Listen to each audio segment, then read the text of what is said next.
अज नचना पीर पंजाल, पीर पंजाल हमारे पहाड़। अज नचना पीर पंजाल, पहाड़िए एसटी होई। तकदीर जो है हमारी पहाड़ी लोगों की वो इंशाल्लाह बदलने वाली है। और इस शेड्यूल ट्राइब की वजह से जो है मोदी जी ने ऐसा काम किया। नच नच खुशियां मना पहाड़िया, नच नच खुशियां मना। एसटी सानू देगे ने, एसटी सानू देगे ने, आपे मोदी शाह 2 साल पहले बोल दिया था। आप तो समझ रहे हैं एक स्टेट्स मिला, रिजर्वेशन मिली, नौकरी की बात है। इतनी बात नहीं है, ये हमारे लिए होली वार है। और ये इतनी बड़ी जंग थी जितनी अंग्रेजों के खिलाफ हिंदुस्तान की आज़ादी की लड़ाई थी, जिसमें हमारे लाखों लोग शहीद हुए थे। और पहाड़ी कबीले के लिए भी ये वही आज़ादी की लड़ाई थी जो 1947 में लड़ी गई थी, लेकिन पूरी नहीं हुई थी। अभी ये हिंदुस्तान की आज़ादी की लड़ाई जो 1947 में एंड हुई थी, जब हम आज़ाद हुए थे, लेकिन ये लड़ाई ख़त्म नहीं हुई थी। ये लड़ाई कल जाकर पार्लियामेंट में ख़त्म हुई, जब पहाड़ी कबीले को एसटी स्टेट्स मिला। कल पूरी तरह हिंदुस्तान आज़ाद हुआ, हमारे लिए हिंदुस्तान कल आज़ाद हुआ। हाँ जी, इतने आप पिछले सेशन में भी आए थे, इस सेशन में भी आप आए हैं, फाइनली मिला जो आपको आप इंतजार कर रहे थे 3 सालों से। भाई साहब, मैं बता नहीं सकता आपको कि कितना खुश हैं हम लोग। ऐसे लगता है कि वो सपना जो हमारे बुज़ुर्गों ने पिछले 70 साल से सिजोया हुआ था, मैं आपको बताना चाहता हूँ, अपने दिल की रुदात भी सुनाना चाहता हूँ और 15 लाख पहाड़ियों की दिल की रुदात सुनाना चाहता हूँ कि किस्सा ये था कि 1989 में हमारी रिकमेंडेशन हुई कि पहाड़ियों को शेड्यूल ट्राइब का दर्जा दिया जाए और उस रिकमेंडेशन पे हम नंबर 1 में थे। आपको पता है कि ये सारी विल जो है वो सेंट्रल गवर्नमेंट की होती है। सेंट्रल गवर्नमेंट उस वक्त जो at the helm of affair लोग थे, वहाँ पे पहाड़ियों की कोई रुसवाई नहीं हुई, कोई सुनवाई नहीं हुई। अगर रिकमेंडेशन गवर्नमेंट वहाँ पे जब भेजती है और नंबर 1 पे आप होते हो और फिर भी आपका केस जो है वो पीछे हो जाता है, तो कहीं ना कहीं आपके साथ नाइंसाफ़ी होती है। और उसके बाद जो सरकारें आई, पीडीपी की सरकार आई, नेशनल कॉन्फ्रेंस की सरकार आई, जो गवर्नर राज रहा वहाँ पे, हर एक गवर्नमेंट ने हमारे केस को रिकमेंड किया कि पहाड़ियों को शेड्यूल ट्राइब का दर्जा मिलना चाहिए। कश्मीर अफेयर के ऊपर जो छोटी छोटी टीम्स बनी, हर कमेटी ने जो है हमारी रिकमेंडेशन की है। मैं आपको ढेर सारी अगर मैं बताना शुरू करूंगा तो मुझे लगता है मेरा 1 घंटा उसी में गुजर जाएगा। लेकिन मैं ये कहूँगा कि 370 हटने में उस वक्त जो हम सोचते थे शायद हमारी दुनिया लुट गई, मैं ये आज अपनी जगह ये रियलाइज़ करता हूँ और सारे पहाड़ी कबीले की तरफ से मैं आपको बताना चाहता हूँ और कबीले की आवाज़ बताना चाहता हूँ, क्योंकि जो हमारी फोरम है पहाड़ी ट्राइब एसटी फोरम, पिछले 3 साल से हम लोग काम कर रहे हैं। हमारा एक ही मकसद था, अपने लोगों के साथ एक कमिटमेंट थी कि हम एज ए आपके सिपाही बन के आपके लिए लड़ेंगे, जहाँ पे भी जाना पड़ा हम जाएंगे और गवर्नमेंट ऑफ इंडिया के साथ, उनके साथ जो रेलिवेंट अथॉरिटीज़ हैं उनके साथ जाके बात करके कन्विंस करेंगे अपने केस को। और मैं फाइनली आपको बताऊं कि आज ये रियलाइजेशन होती है कि 370 हटने के बाद अगर किसी बिरादरी को, अगर किसी कबीले को पहचान मिली है तो वो पहाड़ी कबीला है। मैं कल Jugal Kishore Sharma member of parliament का शायद आपने भाषण सुना होगा, उन्होंने जब, मैं कहूँगा कि एसटी हमारे लिए बहुत बड़ी जंग थी, मैं मानता हूँ, लेकिन हम पे हमेशा सवाल किए जाते थे कि ये देशभक्त लोग नहीं है, वो क्वेश्चंस होते थे हम पे। कल जो मेंबर ऑफ पार्लियामेंट के ऐवान में, पार्लियामेंट के अंदर कहना कि पहाड़ी देशभक्त है, मैं कहूँगा इससे बड़ा सर्टिफिकेट जो है वो हमारे लिए कोई और नहीं हो सकता। ये हमारे लिए एसटी से भी बढ़ के ये चीज़ है। तो मैं सिंपल ये कहना चाहता हूँ कि नरेंद्र भाई मोदी, माननीय अमित शाह जी, हमारे जो लेफ्टिनेंट गवर्नर हैं हमारे जम्मू कश्मीर के मनोज सिन्हा साहब, और बीजेपी की जो हमारी जम्मू कश्मीर की जो लीडरशिप है, खासकर रविंदर रैना साहब हैं, सुनील शर्मा साहब हैं, विबोध गुप्ता साहब हैं, और भी ढेर सारे लोग हैं, इनकी कोशिशों और काविशों से आज हमारे बुजुर्गों ने जो पिछले 70 साल से एक सपना देखा था वो आज पूरा हो गया है लगभग। आज हमारा बिल जो है कल पार्लियामेंट लोकसभा से हो गया। अब होपफुल हैं कि राज्यसभा से भी जल्दी हो जाएगा और फिर प्रेसिडेंट से होते हुए गवर्नर साहब के पास जाएगा। तो मैं सिर्फ एक ही बात कहना चाहता हूँ कि अगर हमारे साथ इंसाफ हुआ है और सालों बाद इंसाफ हुआ है, अभी भी हमारे किसी बुजुर्ग को आप फ़ोन करें, हमारे सारे साथी जो इधर आपको खड़े हैं जिनसे अभी आप बात भी करेंगे, अभी भी उनको यकीन नहीं हो रहा कि उनका बिल पास हुआ है। उनको ये लग रहा है आपने असल में देखा है, आपने बिल को पढ़ा है, उस पे साइंस देखे हैं। ये उन बेचारों को तो पता है नहीं। आपको पता है हमारा कबीला गरीब लोग हैं, अनपढ़ लोग हैं, ज़्यादा उनको कुछ आता नहीं है। कुछ छोटे मोटे हैं उसमें से पढ़े लिखे लोग, बट मेजोरिटी हमारी जो है वो वीकर सेक्शन है। तो मैं ये कहता हूँ कि नरेंद्र भाई मोदी को आज दिल से दुआएं निकल रही हैं। माननीय अमित शाह जी को मैं बता नहीं सकता कितनी दुआएं हम दिल से दे रहे हैं। और मैं आपसे पूछूंगा, आरक्षण तो पहले भी था, पहाड़ी समुदाय को ऐसा था नहीं, एसटी में ही क्यों मिलना चाहिए था? इसके लिए क्यों? क्योंकि रिजर्वेशन तो था ही पहले। देखिए मैं आपको बताऊं, पहाड़ी जो क्षेत्र है हमारा, खास करके राजौरी पुंछ और कश्मीर के हिस्से भी हैं। राजौरी पुंछ ने 1947 से लेके आज तक इतने दुख दर्द झेले। आप ये मान के चलो कि अगर केंद्र ने भी पूरे राजौरी पुंछ में जो पहाड़ी हैं उनको उनका बिल जो कल पास किया, तो उसके पीछे दास्तान ये है, 1947 में हमारा हिस्सा कट गया। 1947 में भाई और बहन बिछड़ गए, माँ उधर रहेगी, भाई इधर आ गया, लोगों ने अपने अपने धर्म छोड़ दिए। वो सबसे पहली त्रासदी थी हम पहाड़ियों की। उसके बाद 1962 की जंग आ गई, 1965 की आ गई, 1971 की आ गई। उसके बाद ये कारगिल युद्ध आ गया, और कारगिल युद्ध के बाद आप देखो प्रॉक्सी वार में लगातार हम 40-45 साल से उसको झेल रहे हैं। लेकिन आफरीन है मेरे इस पहाड़ के लोग, वो पहाड़ी लोग जिन्होंने कश्मीर की हुर्रियत की काल को एक बार भी याद नहीं किया। और आफरीन है मेरे वहाँ के सारे वो मेरे मुस्लिम भाई जो 80% होते हुए भी उन्होंने देश का जो झंडा है उन्होंने उठाए रखा और अपने देश के साथ खड़े रहे। देर से सही, लेकिन हमारे साथ इंसाफ हुआ, और केंद्र की सरकार को हम और हमारी नस्लें कभी नहीं भूलेंगी, क्योंकि ये हमारे आने वाली पीढ़ी के लिए एक बहुत बड़ी बात है।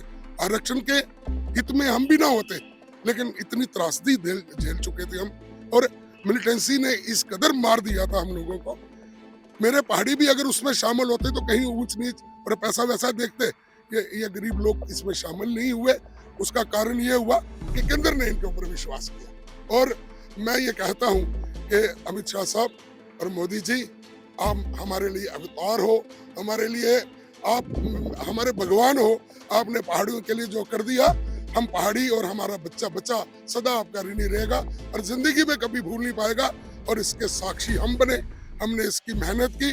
हम भी अपने आप को भाग्यशाली मानते हैं कि हमारे बुजुर्गों ने जो लड़ाई शुरू की थी, कितने बुजुर्ग चले गए इस लड़ाई को लड़ते लड़ते, कश्मीर से, जम्मू से, राजौरी से। आज कहीं ना कहीं उनकी आत्माओं को भी एक शांति मिली होगी। लेकिन मैं आपसे पूछूंगा, आज जिस तरीके से जो संघर्ष था वो 35 साल चला, लेकिन इस दौरान कमी कहाँ रह गई थी? आप लोग उस मांग को सही तरीके से नहीं उठा पा रहे थे, या कुछ बहका दिए जा रहे थे, या कहाँ कमी थी? सेंटर ठीक से कटर नहीं कर पा रहा था, या स्टेट गवर्नमेंट की लेवल पर कुछ गड़बड़ हो रही थी? कहाँ पर गड़बड़?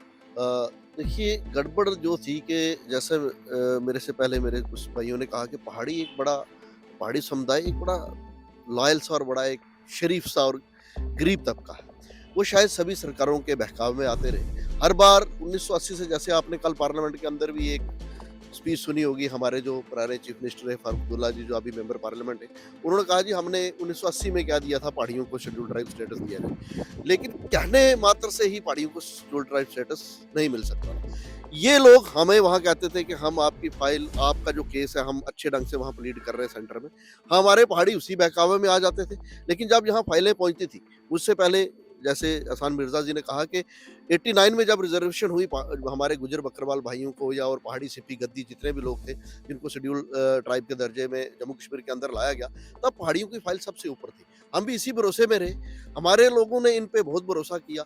ये हमेशा हमारे लोगों को धोखा देते रहे। उस टाइम भी हमारी फाइल जो नंबर 1 पे थी और गुम ही हो गई। उसके बाद बड़ी फिर संघर्ष शुरू हुआ। हमारे लोगों ने बहुत संघर्ष किया, लेकिन इन सरकारों के बहकावे में आते रहे और आज तक हमें जो है वो उस स्टेटस जो हमें आज से 30-40 साल पहले मिल जाना चाहिए था, वो अब आके जाकर मिला है। सिर्फ एक ही कारण था कि हमारे शरीफ लोग, गरीब लोग इन सरकारों के बहकावे में आ जाते थे। पर ये आर्टिकल 370 के होते हुए पॉसिबल था क्या? हाँ, नहीं, उसके होते हुए तो नहीं पॉसिबल था, क्योंकि जैसा कि आप 370 एक बार ही समझ लीजिए, एक बार थी कि जब तक स्टेट गवर्नमेंट कोई भी चीज़ अपने कैबिनेट से पास करवा के यहाँ नहीं भेजती थी, वो यहाँ पास नहीं होता था। तो आज तक किसी भी वहाँ की जो सरकारें रहीं, वहाँ इस तरह का कोई भी बिल उस कैबिनेट से अप्रूव होकर यहाँ नहीं पहुँचा। तो यही कारण था ये बिल पास नहीं होता रहा।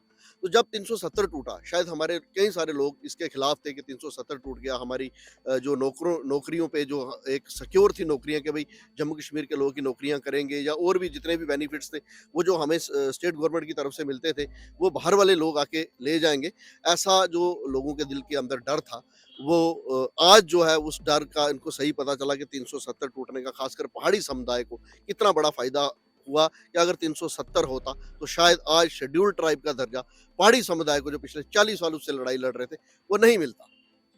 एक पहाड़ी समुदाय के साथ आपने कहा कि वो इस तरीके से पहाड़ी दूर सुदूर क्षेत्र में रहते हैं, लेकिन ये बात पहले आर्टिकल 370 चेंज हटा तो उसका क्या बदलाव हुआ, उसका फायदा है वो लोगों तक पहुंच पाया क्या, या फिर अब जो एसटी दर्जा मिला है इसका फायदा लोगों को तक जानकारी पहुंच पाएगी क्या, क्या वो समझ पाएंगे क्या, उनको समझाना जरूरी है। ये जो गैप दिखता है अब तक, उसको कैसे देखें मेरे संजीव भाई, जो है आपने आर्टिकल 370 की बात की, मैं पेशे से खुद भी एक वकील हूँ। देखें आर्टिकल 370 जो मुझे समझ में आता है, हमें एक बहुत बड़े डिलाइमा में जो है जम्मू कश्मीर की सरकारों ने रखा, चाहे वहाँ नेशनल कॉन्फ्रेंस रही, चाहे वहाँ पीडीपी रही, चाहे वहाँ कांग्रेस रही। आर्टिकल 370 एक शील्ड था अपनी कुर्सियों को बचाने के लिए, अपने बच्चों को जो है वो आगे लाने के लिए। एक रूल करता था, फिर अगले दिन 6 साल के बाद दूसरी फैमिली रूल करती थी। तो एक फैमिली रूल के लिए जो है आर्टिकल 370 को एक शील्ड बना के रखा था, और इस तरीके से प्रोजेक्ट किया गया था पूरे हिंदुस्तान में कि हम जो जम्मू कश्मीर वाले हैं वो आर्टिकल 370 की स्पेशल स्टेटस की वजह से ही हिंदुस्तान से जुड़े हुए हैं। और मुझे लगता है हम नौजवानों को उसका एक सबसे बड़ा नुकसान हुआ कि पूरा हिंदुस्तान जो है, जिसका जम्मू कश्मीर एक अटूट अंग है, एक दूसरी नज़र से देखना शुरू हो गया। और इसमें सबसे बड़ा कसूर अगर मैं मानूं वो अब्दुल्ला फैमिली का है, वो मुफ्ती फैमिली का है।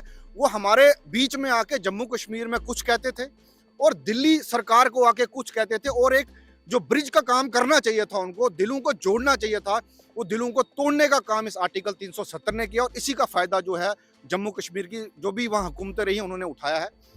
देखिए भाई, मैं जहाँ तक ये शेड्यूल ट्राइब की बात करूँ, शेड्यूल ट्राइब जो हमको मिला है, इसकी लड़ाई हम बिल्कुल पिछले 40-50 साल से जो लड़ते आ रहे हैं। इसमें भी सबसे बड़ा धोखा जो हमारे साथ हुआ, ऐसा नहीं है कि वहां से उन सरकारों ने बिल पास करके सेंटर में नहीं भेजा। हर बारी जो है 5 से 6 बार, चाहे वो मुफ्ती सरकार हो, चाहे वो फारूक अब्दुल्ला की सरकार हो या शेख अब्दुल्ला की सरकार हो, उन्होंने हमें ये यकीनदानी दिलाई आपको जो शेड्यूल ट्राइब का स्टेटस दिया जाएगा। दोनों गुजर बकरवाल पहाड़ियों का 1989 में जब दोनों बिल यहाँ आए, लेकिन साजिश के तई हम पहाड़ियों को खाली एक वोट बैंक बनाने के रखने के लिए गुजर बकरवालों का बिल जो है पास कर दिया गया। हमें उस डिलाइमा में रखा, आज नहीं कल आपका बिल पास हो जाएगा। वहां से तो वो बिल पास करके भेज देते थे, लेकिन वो आंख मिचौली हमारे साथ खेली जाती थी, और यहाँ आके सेंटर को इशारा कर दिया जाता था कि ये बिल जो है पार्लियामेंट में नहीं लाना और ये पास नहीं करना। तो कहीं ना कहीं हमको भी सेंटर से दूर रखा। और आज जो मरकजी हुकूमत है, मैं बहुत खुश नसीब नौजवान हूँ। ये जो हिस्टोरिक डे कल 7:31 पे जो मैंने अपनी ज़िंदगी में जो शेड्यूल ट्राइब हमें मिलते हुए देखा, क्योंकि कितने हमारे बुजुर्ग हैं जो इस दुनिया फानी से चले गए हैं, और हम नौजवानों ने बीड़ा उठाया। और हमारी खुश नसीबी है कि आज मरकज़ में एक ऐसी सरकार है जो हमारे प्रधानमंत्री मोदी जी और होम मिनिस्टर अमित शाह, उन्होंने जो कहा है वो उन्होंने किया है। ये खाली मैं जम्मू कश्मीर की बात नहीं करूँगा, पूरे हिंदुस्तान को देखिए। आज दिल्ली में आने का इतना मज़ा है कि आप दिल्ली में आके, आप बिल्कुल दिल्ली आपको 10 साल पुरानी दिल्ली नजर नहीं आएगी। पूरी दिल्ली जो है इन दोनों लीडर्स ने और बीजेपी की गवर्नमेंट ने जो तब्दील कर दी गई है। जब इन्होंने यकीनदानी दिलाई कि आपके साथ जो है नाइंसाफी हुआ, कुछ उम्मीद की किरण हमें नजर आई, क्योंकि हमें ये पता था मोदी जी ने जब 2014 में गवर्नमेंट संभाली, उन्होंने एक नारा मारा, सबका साथ और सबका विश्वास। और हमें कहीं ना कहीं यकीन हो गया, ये विश्वास हो गया कि जिन सरकारों ने हमें झूठ बोल के उस अंधेरे में धकेल दिया था मतलब हमारे कितने पढ़े लिखे नौजवान आज आप देखें हिमाचल में, सऊदी में, कतर में जो जाके वो मजदूरी कर रहे हैं, आज हमको वो नया सवेरा नजर आ रहा है, क्योंकि सच जो है ना वो नया सवेरा लाता है। और इस बीजेपी सरकार ने हमारे साथ जो इंसाफ किया, नई सुबह जो है हम नौजवानों को दिखाई है। और सबसे बड़ी बात मैं आपसे ये गुजारिश करना चाहूँगा, पूरा हिंदुस्तान हमें इस वक्त देख रहा है, हम जो जम्मू कश्मीर के नौजवान हैं, हमारे दिल हिंदुस्तान के साथ जुड़ा है, हिंदुस्तान का हम अटूट अंग है, लेकिन हमें उन सियासतदानों ने कभी दिल्ली का दरवाज़ा जो है वो खोलने नहीं दिया, दिल्ली का दरवाज़ा कभी खटखटाने नहीं दिया।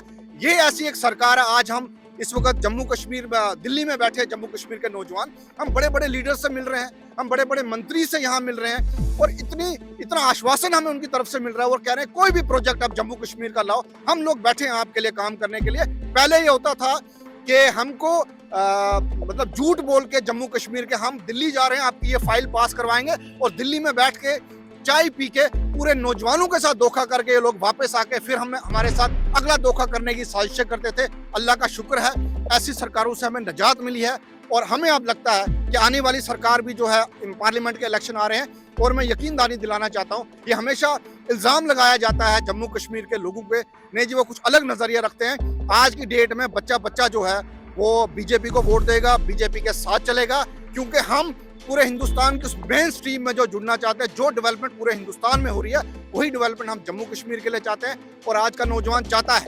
मैं नरेंद्र मोदी जी से और अमित शाह साहब से गुजारिश करता हूँ कि आप अपना शफकत का जो हाथ है वो नौजवानों पे रखें, ऐसे बिचौलियों से और ऐसे सियासतदानों से बचे जिन्होंने पहले भी जम्मू कश्मीर को बेचा, आगे भी वो जम्मू कश्मीर को बेचने की जो साजिशें कर रहे हैं। और मैं लोगों से भी एक चीज कहना चाहूंगा, आपने बड़े धोखे खाए हैं, जम्मू कश्मीर ने उसका जो वो सीना जो है हर बार छली हुआ है। आप देखें, आप अब कश्मीर में अगर चले जाएंगे, जिस फैमिली में आप जाएंगे, किसी के बच्चे की आंख नहीं है, किसी की टांग नहीं है, हर 4 दिन के बाद जो पत्थर मारे जाते थे, हमारे नौजवान बच्चे जो हैं वो स्कूलों में नहीं जा सकते थे, इन लोगों ने बच्चों के हाथों में पत्थर दिए थे। लेकिन ये मरकजी सरकार जो बीजेपी है, आज पूरे जम्मू कश्मीर के नौजवानों के हाथों में इन्होंने किताब दी है। तो एजुकेशन ही हमारा फ्यूचर है, और मुझे पूरी इस गवर्नमेंट में यकीन है आने वाले जो जम्मू कश्मीर के दिन बहुत सुनहरे होंगे। ये हुआ जो चेंज दिखाई दे रहा है 370 के बाद, बड़े अच्छे तरीके से एक्सप्लेन किया था। लेकिन ये जो एसटी स्टेटस मिला है, इस स्टेटस से पहचान खाली बदलेगी या कुछ मटेरियल चेंज भी दिखाई देगा, कुछ इमीडिएट चेंज दिखाई देगा आम पहाड़ी समुदाय में? देखिए, जो पहाड़ी समुदाय है वो 1989 में जब एसटी की जो फाइल बनके दिल्ली में आई थी, उस पे पहाड़ियों का नंबर 1 पे था, और जो बाकी 6 कम्युनिटीज को मिला था वो पीछे था। एक साजिश के तहत उस वक्त हमें काट दिया गया। और जो पिछले 35 साल गुजरे हैं, आप ये सोचिए कि 35 साल पहले जिनकी फाइल आई थी और 35 साल वो कितने पीछे चले गए हैं। पहाड़ी कम्युनिटी जो जम्मू कश्मीर के जो मेन बॉर्डर एरिया है, चाहे वो सुंदरबनी है, नौशहरा है, मेंढर है, सुरनकोट है, पुंछ है, या ओडी, करनाल, केरन के एरिया है, मैक्सिमम बॉर्डर एरियाज पे पहाड़ी लोग रहते हैं। और उसके बाद जितने भी far flung areas Jammu Kashmir के हैं, वहाँ पहाड़ी लोग रहते हैं। और एसटी हमारे लिए एक जीने का सहारा समझ लीजिए आप, कि जिस तरह हवा हमें चाहिए सांस लेने के लिए, अगर एसटी अभी हमें 10-20 साल और ना मिलती तो हम बहुत पीछे चले जाते और शायद हमें रिकवर करना मुश्किल हो जाता। उस वक्त अगर हमें एसटी मिली होती तो आज जम्मू कश्मीर की जो शक्ल सूरत है वो अलग होती। लेकिन चूंकि उस वक्त हमें बाहर कर दिया गया, पहाड़ी कम्युनिटी बहुत पीछे रह गई। लेकिन मैं उन अपने लीडरान का शुक्रिया अदा करता हूँ आज भी, कि जिन्होंने वो मूवमेंट जारी रखी। उस वक्त नाम मिलने की वजह से उनके दिल टूटे होंगे, लेकिन उन्हें हिम्मत नहीं हारी, और हमें अब मौका मिला कि उस मूवमेंट को कैरी ऑन किया।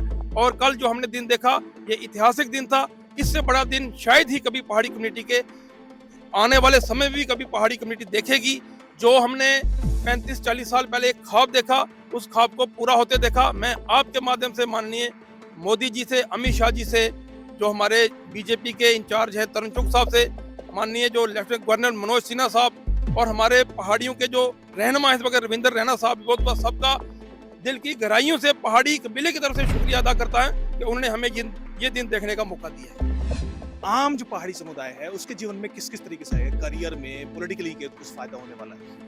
देखिए, जो हमारा हिंदुस्तान है ना, विभिन्न किस्म के लोग यहाँ रहते हैं, और जो वीकर सेक्शन है, हमारा जो हिंदुस्तान का कॉन्स्टिट्यूशन है उसमें बिल्कुल वाजिया ये लिखा हुआ है, कमज़ोर लोगों को जो है वो ऊपर उठाना है, और पहाड़ी तबका बड़ा एक कमज़ोर तबका है और सबसे बड़ी मुसीबत है हम एक बॉर्डर बेल्ट में रहने वाले लोग हैं। पाकिस्तान की तरफ से भी हमें मुसीबतों का सामना करना पड़ रहा है और ये शेड्यूल ट्राइब मिलने से जो अब जिसका हम यहाँ शुक्रिया अदा कर रहे हैं। देखिए शेड्यूल ट्राइब की पूरी एक मिनिस्ट्री है जब इधर हमारे हिंदुस्तान की, उससे होगा क्या कि अब जो हमें लोकसभा में हमारा बिल पास हो गया और अल्लाह पे हमें पूरा यकीन है और इस गवर्नमेंट पे पूरा यकीन है कि और 2 दिन में जो है ये राज्यसभा से पास होके नोटिफिकेशन हो जाएगी और प्रेसिडेंट इसमें मोहर लगा के और हर बच्चे के पहाड़ी बच्चे के हाथ में जो है ये शेड्यूल ट्राइब का स्टेटस का सर्टिफिकेट होगा।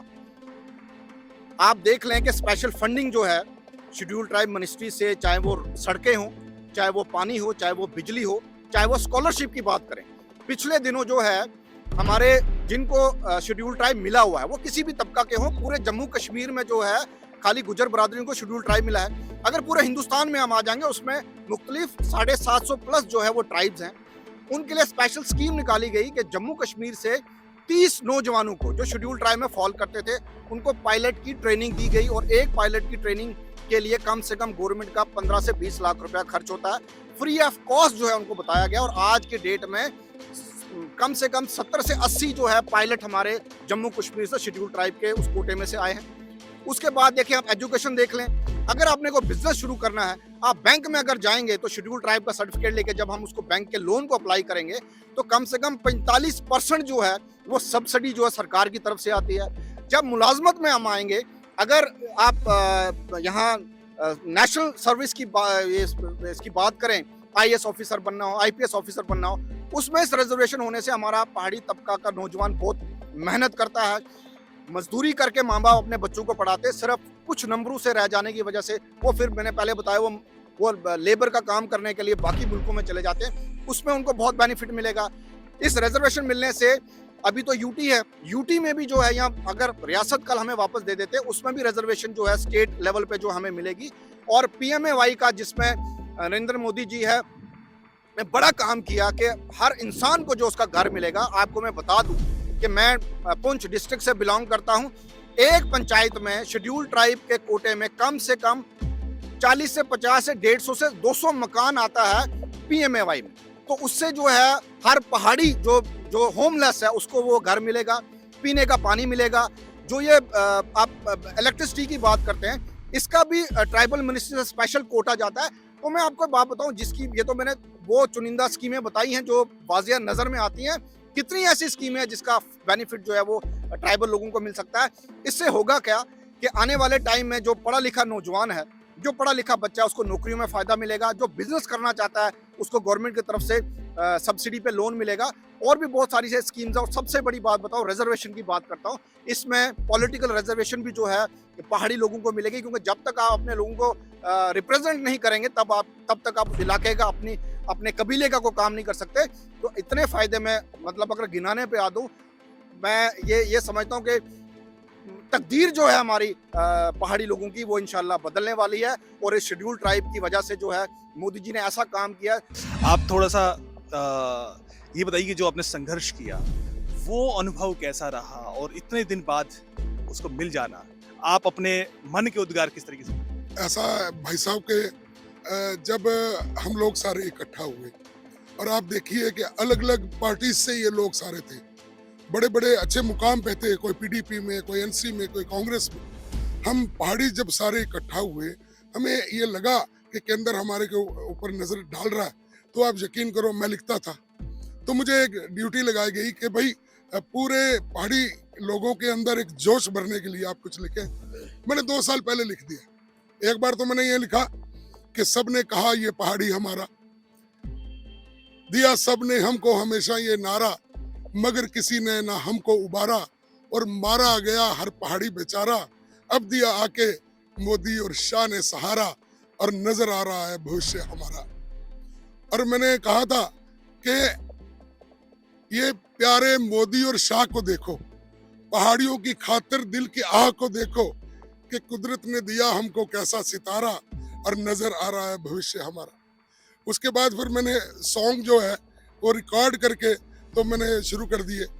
जब शाह साहब का वहाँ पे आना था तो हमारा सॉन्ग चल रहा था, नच नच खुशियाँ मना पहाड़िया, नच नच खुशियाँ मना, एसटी सानू देगे ने, एसटी सानू देगे ने आपे मोदी शाह। 2 साल पहले बोल दिया था, इधर यकीन था कि ये मिलने वाला है। हमारा मजाक भी उड़ाया गया, कहते भाई क्या मिला है जो आप ये केंद्र का शुक्रिया अदा कर रहे हो। हमने कहा केंद्र ने हमारा बिल वहां टेबल किया है, हमें एसटी मिल गया, यकीन था। और उसके बाद हमने लिखा पहाड़ी में एक अज नचना पीर पंजाल, पीर पंजाल हमारे पहाड़, अज नचना पीर पंजाल पहाड़िए एसटी हो ही गए। और दुनिया नाच रही थी। आप यकीन करो उस पार के जो पहाड़ी हैं, जो पाक ऑक्युपाइड कश्मीर में रहने वाले 40 लाख लोग हैं, उनमें से कम भी 90% पहाड़ी लोग हैं। वो डीजे पे ये सॉन्ग बजा के नाच रहे थे, शादियों में बजा के नाच रहे थे। और रविंदर जी ने जब एक बार टंगधार में अपना प्रोग्राम किया कश्मीर में, हमारे कश्मीर के भाई सारे उनके साथ थे, तो उस पार से हमें मैसेज आ रहे थे कि जल्दी हमें भी लाओ। ये छोटी बात नहीं है। आप देखो ये मैसेज क्या जाएगा। हमारे आदरणीय प्रधानमंत्री और अमित शाह साहब की सोच देखो कि जो पाकिस्तान जबरन उस पीओ के ऊपर कब्जा करके बैठा हुआ है ना, उनको कुछ नहीं मिला, महरूम है। हम उनको जब मैसेज करते हैं हमें राशन फ्री मिलता है, हम मैसेज करते हैं हमें घर फ्री मिल रहा है, हम मैसेज करते हैं हमारे प्रोग्राम होते हैं और पहाड़ी लोगों को देखते हैं। और आप यकीन करो मोदी जी और शाह जी ने उन लोगों को कह दिया कि अभी आने से पहले ही आपको एक सौगात दे देता हूँ, क्योंकि वो हमारे हैं, बाहर थोड़ी जाएंगे। अरे ये जो केंद्र में सरकार बनने जा रही है भाई साहब, ये तय है कि भारत सरकार ने, इस भाजपा सरकार ने जो भी कहा वो करके दिखाया। तो बिना लड़े कहीं पीओके हमारे पास आने वाला है और पहाड़ी के पास जाने वाला है। और मैं तो कहता हूँ कि मोदी शाह तुम्हें हमारे बच्चों की दुआएं लगे और इस नए जम्मू कश्मीर को बनाने में हम लोग एक रोल करें और देश के साथ खड़े होके देश में एक तरक्की की जो मुहिम चल रही है उसके साक्षी बने। और आप यकीन करिए, मैं दावे से कहता हूँ, ये जितने भी लोग आपसे मिल रहे हैं, ये लोग दिल से मिल रहे हैं। ये 15 लाख पहाड़ी लोग हैं।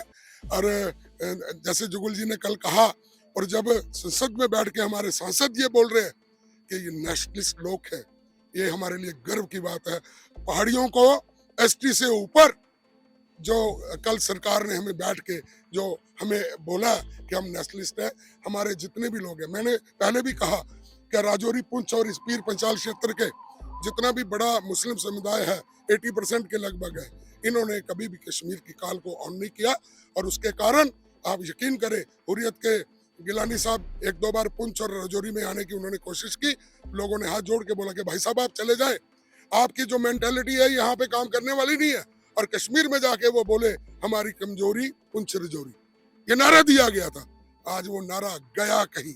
आप देखें उस दिन डल लेक में हम लोग थे, रात को 1:30 बजे तक हमारा एक प्रोग्राम चल रहा था कल्चर का, छोटा सा एक क्रूज था, उसमें बैठ के 1:30-2 बजे तक हम वहाँ डल लेक में घूम रहे थे। और 2 बजे हमारा फोटो सेशन जो हमने लाल चौक में किया। कितना माहौल बदल चुका है। हाँ, एक बात है कि अब मिलिटेंसी थोड़ी शिफ्ट हो गई है 3-4 डिस्ट्रिक्ट में, राजौरी, पुंछ और शोपियन और पुलवामा में। मेरे ख्याल के अंदर इसको इन 4 डिस्ट्रिक्ट है तो 4 महीने, सिर्फ 4 महीने, 4 महीने के बाद जम्मू कश्मीर में से वो छुटपुट कहीं कोई ब्लास्ट कर देना या कुछ कर देना, ये प्रॉक्सी वार का हिस्सा होता है, वो भी खत्म हो गया। केंद्र में देखो कितनी शक्ति से अपना काम किया। पूरे हिंदुस्तान में बम ब्लास्ट होते थे, कहाँ कहाँ क्या क्या होता था, खाली यूपी में ही क्या क्या होता था, सबको धराशायी कर दिया। और जितने भी गुंडे, अरे पाकिस्तान में भी कोई जहर खा के मर रहा है और किसी को कोई शूटर आके मार रहा है। अरे ये केंद्र की राजनीति है। अरे भाई साहब, हमारे जो प्रधानमंत्री जी हैं, जो अमित शाह साहब है, उनके माथे का, उनके चेहरे का तेज जो बोलता है और वो आगे फिर रास्ते खोलता है। आप यकीन करो, जम्मू कश्मीर में एक नई बहार आ चुकी है, अब फूल खिलना बाकी है। अब वो पतझड़ वाला काम चला गया। आज कल बर्फ गिरी है जम्मू कश्मीर में, 2 करोड़ से ऊपर सैलानी जा चुके हैं। क्या चाहिए मेरे लोगों को? केंद्र ने झोलियां भर भर के हमें दिया और हम तहे दिल से उनके शुक्रिया। हमारे साथ रवीश शाह साहब हैं, जो कि 3 दशक से तो आप लगातार संघर्ष कर ही रहे थे। अब पहाड़ी फोरम के जरिए 35 वर्ष से आपने कहा, लगभग 89 के बाद आपको लगातार संघर्ष कर रहे हैं। ये बताइए कि ये जो संघर्ष आप कर रहे थे, इसमें कहाँ हर्डल आ रहा था, कहाँ गड़बड़ हो रही थी जो आपको 35 साल लग गए? सेंट्रल गवर्नमेंट के लेवल पे कुछ गड़बड़ थी, या फिर जो कानूनी तौर पर कुछ अड़चन थी जिससे पहाड़ी स्टेटस नहीं दिया, पहाड़ियों को उस ट्राइब के फ्रेम में नहीं डाला जा रहा था? कहाँ पे वो गड़बड़? देखिए, सबसे पहले मैं आपका शुक्रगुजार हूँ, आप हमसे मिलने आए यहाँ, और उसके बाद मैं अपने साथियों का इंट्रोडक्शन दे दूँगा। ये मेरे साथ मीर खुर्शीद साहब हैं, बीडीसी चेयरमैन, हमारे पहाड़ी ट्राइबल मूवमेंट के एक लीडर हैं, और ये मोहम्मद शफी साहब हैं, खान साहब कुपवाड़ा से डिस्ट्रिक्ट प्रेसिडेंट हैं कुपवाड़ा से, और ये मंजूर साहब हैं, ये यूथ लीडर हैं। मैं रिप्रेजेंट कर रहा हूँ जम्मू कश्मीर पहाड़ी कल्चरल एंड वेलफेयर फोरम को, जो हमारी एक रिप्रेजेंटेटिव ऑर्गेनाइजेशन है हमारी कौम की, जो गुज़िश्ता तकरीबन 40 वर्ष से ये लड़ाई लड़ रही है। मैं उसका चीफ स्पोक्समैन भी हूँ, और हमारी एक जॉइंट लीडरशिप है, मुख्तदा लीडरशिप है। सबके नाम मैं यहाँ पर नहीं ले सकता हूँ, लेकिन ये एक कलेक्टिव प्लेटफार्म है हमारा, उसको मैं रिप्रेजेंट कर रहा हूँ। जहाँ तक आपके सवाल का ताल्लुक है कि हर्डल्स कहाँ आ रही है, देखिए, हर्डल्स तो इसमें 1947 से शुरू हुई। 1947 में जो हमारी स्टेट का जो डिवीज़न हुआ, वो एक कल्चरल डिवीज़न था, एक कंस्पिरेसी थी।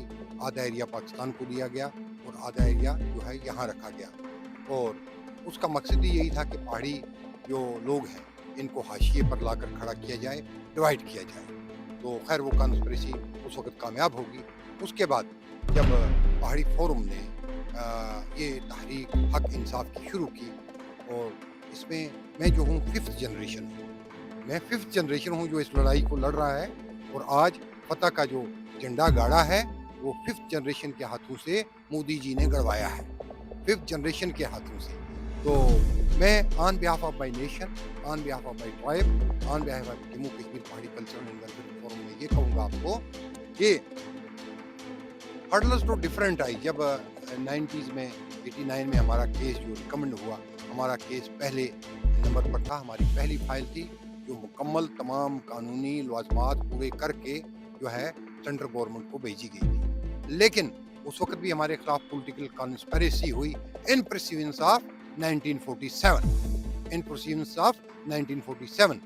जाहिर से तो हमारी फाइल भेजी गई, लेकिन उसको सिंसियरली ऑनेस्टली परसीव नहीं किया गया, यहाँ लाकर हमारी फाइल को रिजेक्ट करवाया गया, क्योंकि हमें कोई पॉलिटिकल रिप्रेजेंटेशन नहीं थी, हमें हमारे सियासी हुकूक नहीं मिल रहे थे, हमारा कोई पॉलिटिकल नुमाइंदा यहाँ नहीं था। उस वजह से हमें यहाँ पर कोई इंसाफ नहीं दे रहा था, हमारे लिए कोई दरवाज़ा यहाँ नहीं खुल रहा था। तो जो कि मौजूदा सरकार ने हमारे लिए दरवाजे खोले, मौजूदा सरकार ने हमारे जो साथ हक और इंसाफ जो हमारे लिए बहाल किया उन्होंने। लेकिन आपने साजिश की बात की, लेकिन अब तो एक्सपोज करना जरूरी है। साजिश कौन करने वाला था, उसके पीछे मकसद क्या था? उसके पीछे मकसद ये था कि जो 1947 से पहले पहाड़ी पॉपुलेशन थी, ये मेजॉरिटी पॉपुलेशन थी, इनका वोट बैंक बहुत ज़्यादा था। लेकिन 1947 में एक साजिश के तहत इनको डिवाइड करके इनका वोट बैंक कम किया, इनको मार्जिनलाइज किया, ताकि ये पॉलिटिकल पावर इनको न मिले। और 1947 से टिल डेट हमें पॉलिटिकल पावर नहीं मिला है, और हमारे लोग हाशिए पर खड़े थे, नाइंसाफ़ी हमारे साथ थी, समाजी गुलामी से हम गुजर रहे थे, नफ्सियाती गुलामी से गुजर रहे थे, माशी गुलामी से गुजर रहे थे, और हमारा सुनने वाला भी कोई नहीं था। ठीक है, कुछ लोग हमारे सिलेक्ट किए जाते थे, वो नॉमिनल रिप्रेजेंटेटिव बनाए जाते थे, और वो भी उसमें खुश हो जाते थे कि हमें किसी ने चॉकलेट हाथ में दे दिया, जैसे छोटे बच्चे को चॉकलेट दे देते हैं, वो उसी में खुश हो जाते थे। किसी को लाल बत्ती वाली गाड़ी मिल जाती थी, किसी को स्कार्ट मिल जाता था, किसी को बंगला मिल जाता था जम्मू या श्रीनगर में, या यहाँ दिल्ली में भी आकर किसी एक आध को बंगला मिल जाता था। उनकी इतनी दौड़ थी, लेकिन हमारी दौड़ ये नहीं थी। हमारी दौड़ थी हमारी कौम की आज़ादी, हमारी कौम की निजात, हमारी कौम की भलाई, हमारी कौम का जो कल का सूरज हो वो रोशन हो, और जो कल मोदी साहब ने कल की पार्लियामेंट सेशन में अमित शाह जी ने, मौजूदा गवर्नमेंट ने जो एक नया सूरज तुलू कर दिया हमारी कौम के लिए, उसके लिए हम शुक्रगुजार हैं। आप बताइएगा, जो स्टेटस मिलने के बाद क्या विजिबल चेंज आएगा? आपको क्या फायदा इमीडिएटली नजर आ रहा है कि पॉलिटिकल रिप्रेजेंटेशन बढ़ेगा, नौकरियों में फायदा होगा, कहाँ किस क्षेत्र में आपको लग रहा है कि इसका असर पड़ेगा इमीडिएट? देखिए सर, जो हम पहाड़ी लोग हैं, ये पहाड़ों पे बसने वाले लोग हैं, बॉर्डर एरिया पे रहते हैं हम, यानी हमारे जितने भी जो पहाड़ी डोमिनेटेड एरिया है वो बॉर्डर एरिया माने जाते हैं। तो हमें उन फैसिलिटीज से मरहूम रखा गया था जो फैसिलिटीज हमें होनी चाहिए गवर्नमेंट की तरफ से। देखो एसटी स्टेटस मिलने से हमें ये फ़ायदा होगा कि हमारे पढ़े लिखे बेरोज़गार जो नौजवान हैं उनको आरक्षण के तहत, रिजर्वेशन के तहत नौकरियां मिलेंगी, जो एक हक तलबी थी, एक बहुत बड़ी नाइंसाफ़ी थी। और उसके बाद जो भी सेंटर स्पॉन्सर्ड स्कीमें हैं, चाहे वो PMAY हो, चाहे वो बाकी स्कीमें हों, स्किल डेवलपमेंट की स्कीमें हों, तो उसमें जो है जो रिजर्वेशन है उस हिसाब से हमें वो जो है बेनिफिट मिलेगा हमारी पूरी कम्युनिटी को। और ये मैं आपको बताऊं कि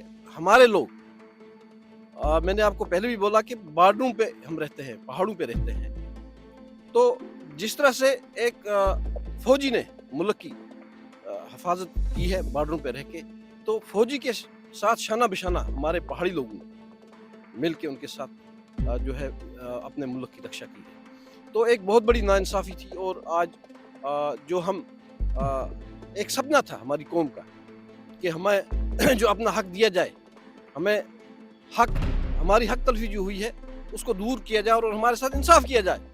और हम बहुत मशकूर हैं, शुक्रगुजार हैं सेंट्रल गवर्नमेंट के और भारतीय जनता पार्टी के, जिन्होंने हमारे दुख दर्द को समझा, हमारी परेशानियों को समझा। और बड़ी मैं ये बोलूँगा कि कितने विजनरी लोग जो इस वक्त जो गवर्नमेंट में बैठे हैं, नरेंद्र मोदी जी जो हमारे प्राइम मिनिस्टर हैं, अमित शाह जी, और उसके बाद उनकी जो टीम है, उन्होंने समझा हमारे दुख। तो और इसको जो सर्वे करने के लिए, जैसे कि अभी हमारे शाह साहब ने बोला 35 साल लग गए। 35 साल पहले हमने जो है अपनी जो है हक और इंसाफ के लिए जो है हमने गुहार लगाई, पूरे इस जो भी हुकूमतें आई, लेकिन जो हमें हमारे जज्बात और एहसासात के साथ जो खिलवाड़ किया वो वहाँ की जम्मू कश्मीर की रीजनल पार्टीज ने किया, जिनमें सरफहरिस्त जो है नेशनल कॉन्फ्रेंस है, और उसके बाद PDP, जिन्होंने लॉलीपॉप रखा हर वक्त हमारी कौम को कि हम आपका मसला हल करेंगे, लेकिन किया नहीं। और आज भारतीय जनता पार्टी ने हमारा जो मसला हल किया है, हम मशकूर हैं पूरी भारतीय जनता पार्टी की और सेंट्रल गवर्नमेंट की जो इस वक्त मोदी जी की टीम है, जिन्होंने इस काबिल समझा कि उन्होंने महसूस किया कि इन लोगों के साथ नाइंसाफ़ी है, जब उन्होंने अपने ज़राया से, एजेंसियों से, अपने लोगों से सर्वे कराया और GD शर्मा कमीशन रिपोर्ट जो बनी, जो बैकवर्ड क्लासेस कमीशन ने जो रिपोर्ट दी हमारे हक में, और उसमें भी कुछ अड़चने जो है हमारे ही लोगों ने लाई के ये एक मसला इनका जो है ST का मसला हल नहीं होना चाहिए। लेकिन मैं मुबारकबाद देता हूँ, दाद देता हूँ हमारी जो इस वक्त जो सेंट्रल गवर्नमेंट है, नरेंद्र मोदी जी का, अमित शाह जी का, और उसके बाद ट्राइबल मिनिस्टर जो मुंडा जी हैं उनका, और हमारे स्टेट से रविंद्र रैना, जो पूरे जम्मू कश्मीर के नौजवानों की और लोगों की दिल की धड़कन है, जो उनके कारकर्दगी है, जो उनका जो है बिहेव है लोगों के साथ, उसको देख के जो है इस वक्त भारतीय जनता पार्टी जो है लोग ज्वाइन कर रहे हैं कि भारतीय जनता पार्टी जो है वो अवाम की जो है ज़रूरियात की जो ज़िंदगी है, जो निजी ज़िंदगी है, जो सिस्टम है, उसको समझा। और हम एक बार फिर जो है सेंट्रल गवर्नमेंट का तहे दिल से शुक्रिया करते हैं। मुझे आप बताइएगा, आपको पता है, आपने कहा कि भाई बहुत फार फ्लंग एरियाज में रहते हैं पहाड़ी, तो उन तक बात पहुंच पाएगी? इतना बहुत बड़ा चेंज हुआ है, आप लोग पहुंचाएंगे वहां तक बात, या फिर जैसे पहले भी बहुत सारी चीजें होती रही होंगी, वो चीज असल बात असल लोगों तक पहुंच पाएगी?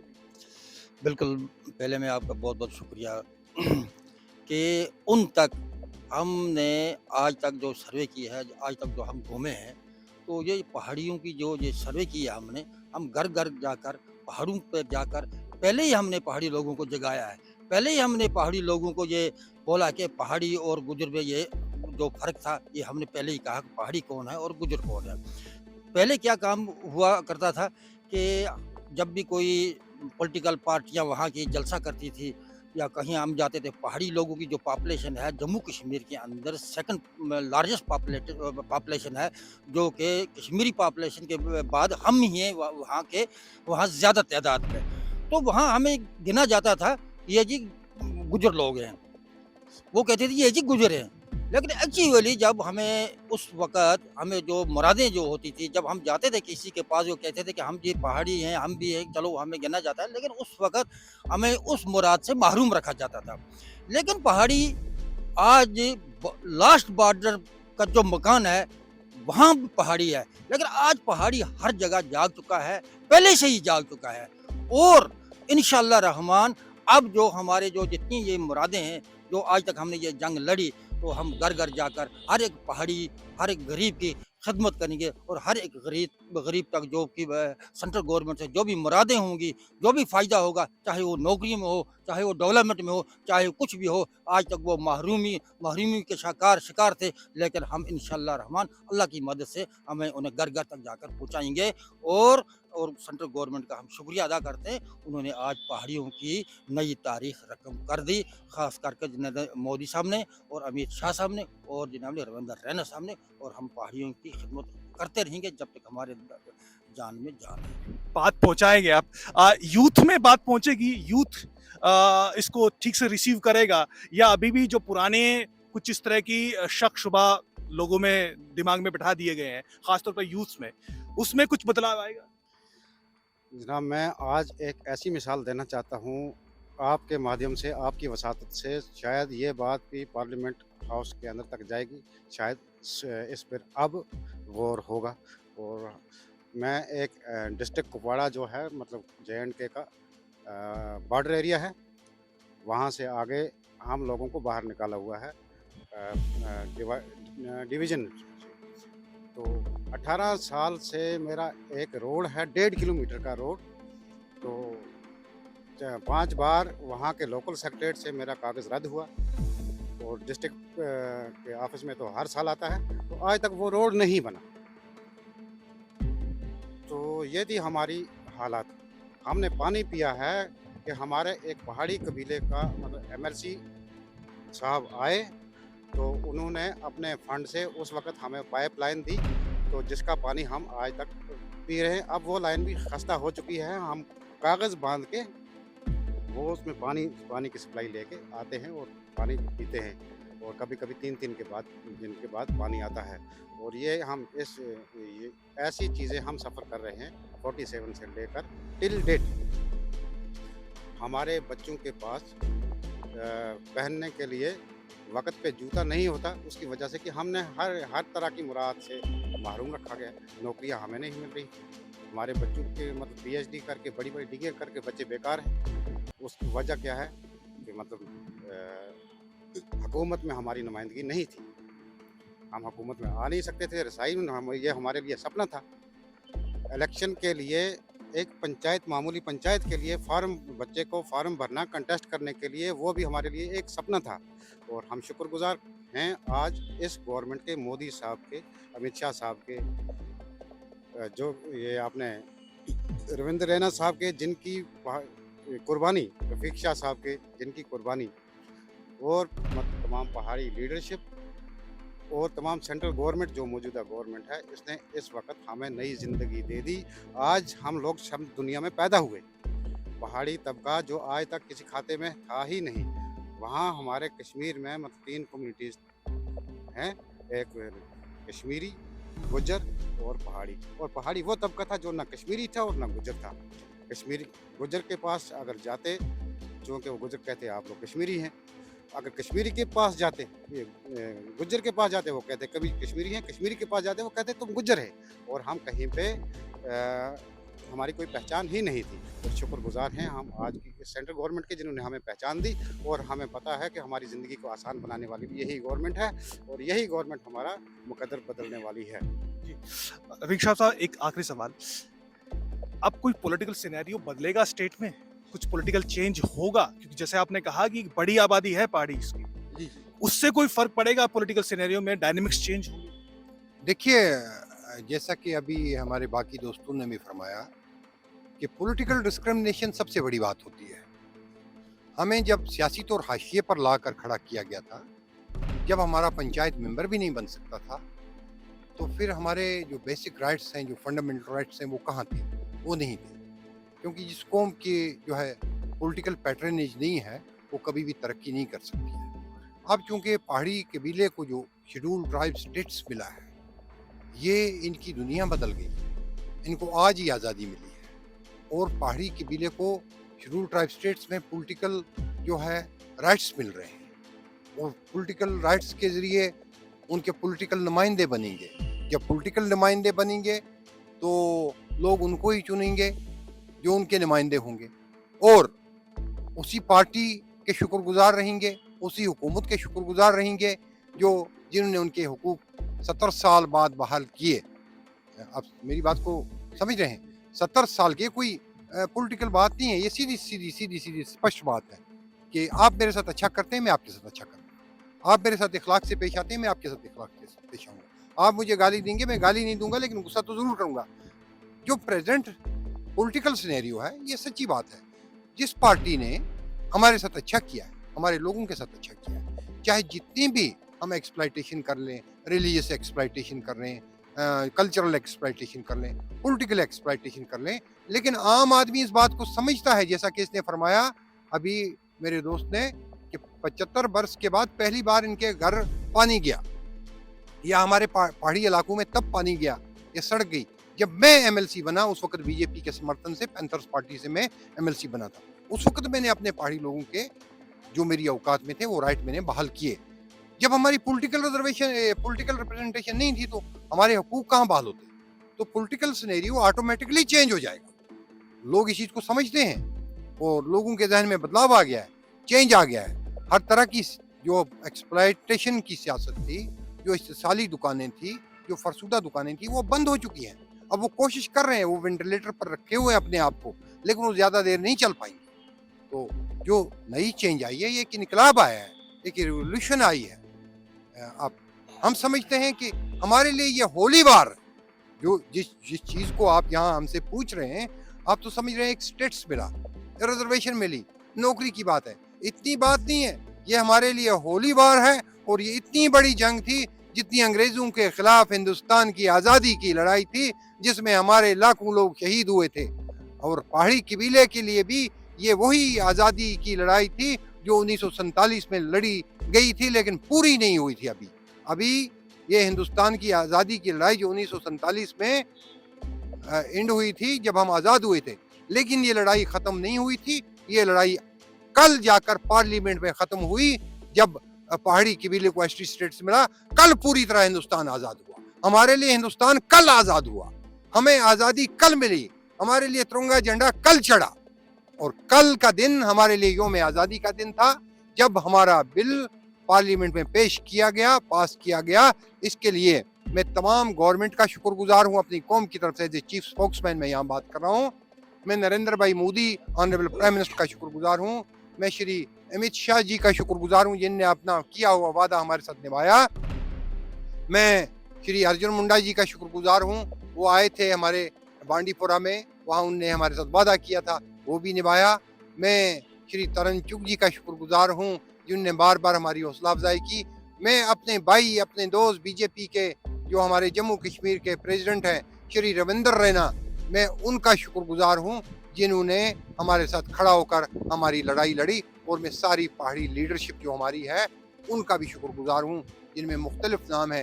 मैं किसी एक का नाम नहीं ले सकता हूँ, किसी एक का नाम लूँगा बाकी नाराज़ हो जाएंगे, लेकिन सबकी लड़ाई थी, ये सांझी लड़ाई थी। ये नहीं कि मैंने अकेले नहीं लड़ी है या इसने अकेले नहीं लड़ी है, ये हमारी कौम की लड़ाई थी, पूरी कौम ने लड़ी है, पूरी कौम की लीडरशिप ने लड़ी है। हर एक का योगदान इसमें है और इसके लिए मैं हिंदुस्तान की हुकूमत को, मौजूदा हुकूमत को सल्यूट करता हूँ और मैं शुक्रगुजार हूँ। हमारी आने वाली नस्लें भी ये एहसान याद रखेंगी। हमारे साथ यूथ रिप्रेजेंटेटिव्स भी हैं, उनसे बात करते हैं। ये बताइए कि पहाड़ी यूथ में एक तरह का कोई डिसअपॉइंटमेंट थी पिछले 20-30 साल से, स्टेटस नहीं मिल रहा है, वो क्या क्या वो जगह हो सकती हैं, क्या क्या वो एरियाज हो सकते हैं जहाँ पर यूथ को लग रहा था कि हमारे साथ कहीं ना कहीं डिस्क्रिमिनेशन हो रहा है और अब इससे चेंज हो जाए? देखिए, सबसे पहली बात तो मैं अगर आपसे करूं, वो डिस्क्रिमिनेशन जब आप जॉब की बात करते हैं, पहला डिस्क्रिमिनेशन वहीं पर हो रहा था कि पहाड़ी कम्युनिटी के बच्चे जो 80 to 90% मार्क्स किसी भी एग्ज़ाम में, चाहे वो IAS का एग्ज़ाम हो, चाहे वो लोकल वहाँ पर PSC का एग्ज़ाम हो, सिविल सर्विसेज का हो, या फिर कोई असिस्टेंट प्रोफेसर का हो, SSB का हो, किसी भी तरह का कोई एग्ज़ाम होता था, उसमें 80 to अगर 90% मार्क्स भी अगर पहाड़ी बच्चा जो था वो ले रहा था, तो उसको नौकरी नहीं मिल रही थी। और उसके इवज़ में जो बाकी लोग जो ऑलरेडी शेड्यूल ट्राइब स्टेटस का जो दर्जा एंजॉय कर रहे हैं, वो लोग अगर 60 से 65% भी ले रहे थे, तो वो हायर जो पोस्ट थी उनके ऊपर जाकर बैठ रहे थे। तो कहीं ना कहीं जो एजुकेशनली अपलिफ्ट हो रहे थे, हर तरह से अपलिफ्टमेंट जो थी एक पर्टिकुलर सेक्शन ऑफ सोसाइटी की हो रही थी। लेकिन उसी चीज़ को लेते हुए जो पहाड़ी जो नौजवान था, वो भी ये चाहता था कि किसी ना किसी तरीके से जो पहाड़ी बच्चे हैं उनको भी शेड्यूल ट्राइब का स्टेटस मिले, और वो इक्वालिटी का जो दर्जा है उसको एट पार करके वो चलें। क्योंकि बड़ी बात ये थी कि जो पहाड़ी कम्युनिटी के जो बच्चे थे वो कम्पिटिटिव एग्ज़ाम्स में जब आते थे, तो उनका, वही मैं आपको बार बार ये कह रहा हूँ कि उनको एजुकेशनली जो था वो डाउनग्रेड किया जा रहा था। और वो एक सबसे बड़ा फैक्टर रहा कि जो पहाड़ी नौजवान थे वो चाहते थे कि शेड्यूल ट्राइब का जो दर्जा है वो हमें मिले। और ये 30 से 35 साल लग गए इस बात को, यानी कि 2 जनरेशन गैप्स आ गए, और उसके बाद आज ये सपना जो है वो साकार हुआ है। और ये Bharatiya Janata party, double engine की सरकार, नरेंद्र मोदी भाई और अमित शाह जी की सरकार जो है, उनके नेतृत्व में ये फैसला हुआ है। तो इसमें पहाड़ी नौजवान जो है वो बहुत खुश है, और आज देख लो कि आप वो एक ईद की तरह जो है वो खुशियां मना रहा है। इकोनॉमिकली कहें या फिर कल्चरली कहें, आपने गुजर समुदाय का जिक्र किया कि रहना सहना भी ऐसा ही था, और एक को एसटी समुदाय था, एक को नहीं था, तो उसमें कहीं ना कहीं रिजेंटमेंट था। देखिए, रिजेंटमेंट यहीं से शुरू होता है कि एक माँ के 2 बच्चे हैं, एक को आप अच्छी एजुकेशन दे रहे हो, एक को आप सारी जो फैसिलिटीज़ हैं वो प्रोवाइड कर रहे हो, और उसी के साथ जो दूसरा बच्चा है आप उसको कहीं ना कहीं उन चीज़ों से पीछे छोड़ रहे हैं। तो वो रिजेंटमेंट वहीं से शुरू होती है, जब हमारा रहना सहना, एक घर जो है वो पहाड़ी का यहाँ पर है, उसके साथ में गुज्जर का घर है, उसके साथ में बकरवाल का घर है, आप 2 घरों को अच्छी रोटी दे रहे हो और एक घर को आप बिल्कुल कुछ भी नहीं दे रहे। तो रिजेंटमेंट वहीं से शुरू होती है। एक घर के अंदर अगर एक बाप जो है वो अपने 2 बच्चों के साथ सौतेला सलूक करता है, तो एक जो बच्चा जिसके साथ सौतेला सलूक हो रहा है वो भी उठ खड़ा होता है। तो ये मूवमेंट जो थी, ये इसका खड़े होने का जो रीज़न था वो 1989 में जब यहाँ पर सेंटर में शेड्यूल ट्राइब स्टेटस के लिए फ़ाइल आई, जो उस टाइम की जो सरकार थी उसने वो फाइल भेजी, और उसमें एक साजिश के तहत जो पहाड़ी लोग थे, हालांकि पहले नंबर पर जो नाम था वो पहाड़ी कम्युनिटी का था, एक साजिश के तहत पहाड़ी कम्युनिटी को उसमें से निकाला गया। बाकी जो कम्युनिटीज़ 7 कम्युनिटीज़ थी उनको शेड्यूल ट्राइब के ज़िम्मे में लाया गया, और ये जो मूवमेंट थी वो तब से शुरू हुई थी। और आज 2024 के अंदर जो लोकसभा के अंदर जो कल फैसला हुआ, ये ऐतिहासिक फैसला हुआ, और नौजवान जो हैं आज फूले नहीं समा रहे, और बार बार जो है वो गुहार, दिल्ली के अंदर आकर, मैं एक नौजवान हूँ तो आप मेरे चेहरे पर ये खुशी देख रहे हैं कि मैं कितना खुश हूँ कि मैं अपनी जो आने वाली नस्ल है उसको IAS की कुर्सियों पर देख रहा हूँ। अभी मैं इमेजिन कर रहा हूँ कि कोई मेरा जो साथी है वो IAS की कुर्सी पर बैठा है, कोई मेरा साथी जो है वो IPS की कुर्सी पर बैठा है, और वो अपनी सोसाइटी को आगे जाकर जो है वो उनके लिए काम करेंगे। यूथ में जैसे हमने जॉब्स की बात की है कि जिस तरीके से मैं एक जानना चाह रहा हूँ कि जो पिछले 35 साल का संघर्ष था, उसमें वो चीज़ यूथ संघर्ष कर रहा था, और जो साजिश की बात की, उस साजिश को रीड कर पा रहा था कि नहीं कर पा रहा था? डेफिनेटली रीड कर पा रहा था, लेकिन ये था कि बेबस था। बिकॉज जो प्रीवियस गवर्नमेंट्स थी उन्होंने फाइल्स तो पुट अप करी थी, बट वो पुश नहीं कर रहे थे। कहीं ना कहीं जो इनजस्टिस था वो इस कौम के साथ हो रहा था, इस माशरे के साथ हो रहा था। लेकिन जैसे इन्होंने बताया कि पिछले 39 इयर्स का संघर्ष है, ये कोई अभी 1 साल का नहीं है। तो जब जो भी हमारे नौजवान आगे आए, ओब्वियसली अपने लोगों को साथ लेके चले, लेकिन एज इन्होंने कहा कि वो जो एरिया है, आपको पता है पहाड़ी एरिया है, बहुत दूर दूर तक है, टाइम लगता है वहाँ तक पहुँचने में। लेकिन अब ये जो 3-4 साल थे, इसमें जो अवेयरनेस हुई है वो मुझे लगता है कि पिछले 30 सालों में उस चीज़ को इन्होंने कवर किया है, ये मैं कहूँगी। स्ट्रगल वहाँ से शुरू हुई, लेकिन कवर इन्होंने किया है, उसका ये रिजल्ट है, उसकी ये मेहनत है। पढ़ पा रहा था तभी, जैसे इन्होंने कहा कि रिजेंटमेंट भी थी, वो फील कर रहे थे। ओब्वियसली जैसे इन्होंने बताया कि एक जो 2 बच्चे होते हैं एक माँ के, उनको अगर बराबर ना मिले, जब आपका कल्चर भी ऑलमोस्ट सेम है, आप सेम इलाके में रहते हैं, जो हार्डशिप्स हैं आपकी सिमिलर हैं, तो फिर वो फीलिंग्स तो आती ही हैं, वो नेचुरल है, तो बिल्कुल वो सब हो रहा था। लेकिन अब जैसे आरक्षण तो पहले भी था, रिजर्वेशन पहले भी था, 4% पहले 2-3 साल पहले मिला था। एसटी स्टेटस में आने के क्या इमीडिएट विजिबल फर्क दिखाई देगा कि आरक्षण तो पहले भी था, एसटी ही क्यों? वो जो था आरक्षण वो वीकर सेक्शंस के लिए था, वो 4% था, लेकिन बिकॉज जैसे उन्होंने दूसरी कम्युनिटी को, जो हमारे दोस्त हैं, भाई हैं, उनको जो एसटी दिया है, तो कहीं ना कहीं जो वीकर सेक्शंस के लिए था और एसटी था, इसमें बहुत फर्क है। जब उनके हालात एक जैसे हैं, जब उनकी प्रॉब्लम सिमिलर हैं, तो फिर इक्वालिटी होनी चाहिए थी। तो इसलिए ये जो इनजस्टिस हुआ है, इसलिए जो हमारे लोग हैं वो एसटी चाहते थे, बिकॉज वो डिजर्व करते थे। जब एक को मिल गया दूसरे को नहीं मिला, तो वो इनजस्टिस था, और हमारे जो लोग थे वो इनजस्टिस के खिलाफ जो था, इनका संघर्ष था, एक मुहिम जारी थी। इसलिए एक तरह से पहचान की बिल्कुल। पहचान के लिए संघर्ष लगातार जारी था। लेकिन एक ये जो पॉलिटिकल सिनेरियो में क्या अब कोई चेंज देख रहे हैं आप कुछ? क्योंकि ये कहा गया कि पहाड़ी जो आबादी है वो एक बड़ी आबादी है जम्मू कश्मीर में, उस पे कोई अब कोई उस डायनामिक्स में कुछ चेंज नजर आता है? जी, ये तो बहुत ये जो बात आपने कही है बिल्कुल सच बात है ये, क्योंकि रजौरी, पुंछ और उड़ी, करनाल, कुपवाड़ा में आप देखें पहाड़ियों की एक बहुत बड़ी तादाद है। कुछ लोग आज भी मतलब गलत रिपोर्टिंग कर रहे हैं कि ये ऐसा है वैसा है, लेकिन जो हकीकत है वो पहाड़ी आज भी जो है 3rd लार्जेस्ट कम्युनिटी है जम्मू कश्मीर में। और पहाड़ी किसी भी असेंबली में और या पार्लियामेंट्री सीट में अपना जो वर्चस्व दिखा सकते हैं, और यकीनन बीजेपी के लीडरों को या किसी भी लीडर को जिताकर सांसद या असेंबली में भेज सकते हैं। तो जैसा कि आपने एक मैम से सवाल किया था कि आप देखते हैं कि 4% आपने पहले दिया था मिला था आपको, और किसी अन्य समुदाय को एसटी मिला था, तो उसका मैं ऐड ऑन करना चाहूँगा कि वो जो जैसे हमारे पहले समुदाय जिनको एसटी मिला हुआ था, उनमें आप देखेंगे कोई अगर आईएएस का बच्चा है, कोई मिनिस्टर का बच्चा है, कोई डिप्टी सीएम का बच्चा है, कोई किसी बहुत बड़े बिजनेसमैन का बच्चा है, उसको कोई इनकम बार नहीं है, वो एसटी एंजॉय कर सकता है। फिर वही लोग अपने ही लोगों के साथ, जो गरीब तबका था, उनके साथ इनजस्टिस कर रहे थे।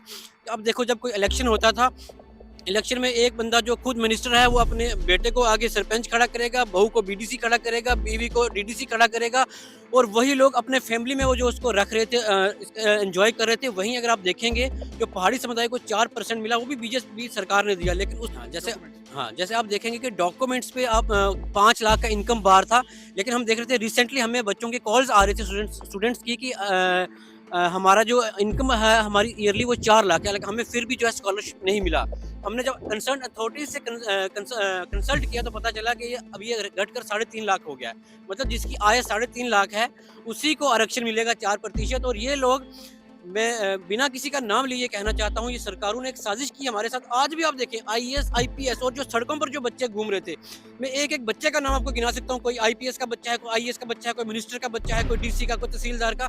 ये जो बच्चे सड़कों पर घूम रहे, क्यों घूम रहे? क्योंकि जो इनका एक परिवारवाद चल रहा था अनुसूचित जनजाति के लिए, जो कोई आरक्षण जो एंजॉय कर रहे थे, ये नहीं कर पाएंगे। कि जो गरीब बकरवाल कल गरीब था वो आज भी गरीब है, जो गुज्जर कल गरीब था वो आज भी गरीब है। क्यों? आप देखेंगे कि बहुत बड़े बड़े जो बिजनेसमैन थे, जो बहुत बड़े बड़े मिनिस्टर थे, आज भी उन्हीं के बच्चे, उन्हीं की बहू, उन्हीं के भाई, उन्हीं के चाचा जो लोग हैं, वो इस आरक्षण का जो एंजॉय कर रहे हैं। और वहीं आज मैं आपके इस चैनल के माध्यम से भारतीय जनता पार्टी, श्री नरेंद्र भाई मोदी जी, अमित शाह जी का बहुत शुक्रिया अदा करना चाहता हूं, जो हमारा एक वर्षों से एक संघर्ष चल रहा था। कितने ही लोग आज इस दुनिया में नहीं रहे और इनका एक ख्वाब था, आज वो ख्वाब हमारा जो सच हुआ है। कल लोकसभा में जो हमारा बिल पास हुआ है और हम बहुत खुश हैं। और जो हमारे यूथ है जम्मू कश्मीर की, आप देखें दरहाल, रजौरी, मेंढर में देखें, जब अमित शाह जी का दौरा हुआ था तो यूथ ने मशाल रैली की थी, और कम से कम 100 किलोमीटर मशाल लेकर रात के वक्त पैदल आए थे अमित शाह जी का स्वागत करने के लिए। और आज रात को भी अभी हमारे जो पुंछ और रजौरी में बहुत बड़ा खुशी का माहौल है और लोग सेलिब्रेट करना चाहते थे, लेकिन किसी वजह से अभी हमने उनको सेलिब्रेट करने के लिए रोका है। लेकिन आप देखेंगे कि आने वाले वक्त में जो ही चुनाव का बिगुल बजेगा, चाहे वो पार्लियामेंट्री इलेक्शन होगा, चाहे वो असेंबली इलेक्शन होगा, भारतीय जनता पार्टी की मेजॉरिटी की हुकूमत होगी। और